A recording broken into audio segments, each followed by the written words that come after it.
ऊर्जा क्षेत्रामध्ये फक्त केमिकल इंजिनियर्सची गरज नसते, तिथे इलेक्ट्रिकल इंजिनियर्स लागतात, तिथे पाईपलाईन इंजिनियर्स लागतात. म्हणजे जेव्हा आपण ऑइलचा विचार करतो ना, तेव्हा आता जस्ट मी ज्या देशामध्ये राहतोय ओमान, त्यामध्येच आपण विचार केला तर जवळजवळ 1800 किलोमीटरच्या पाईपलाईन्स आहेत एका देशामध्ये. आता ह्या पाईपलाईन्सचं रिप्लेसमेंट असते, नव्या पाईपलाईन्स येतात, अशी म्हणजे आपल्याला माहित नसलेली खूप क्षेत्र त्याच्यामध्ये.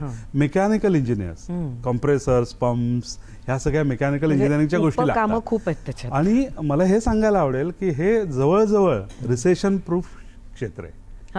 कसं की ऊर्जेची गरज रिसेशन असू दे नसू दे, आपल्याला रोज एनर्जी पाहिजे आणि ती वाढत जाते.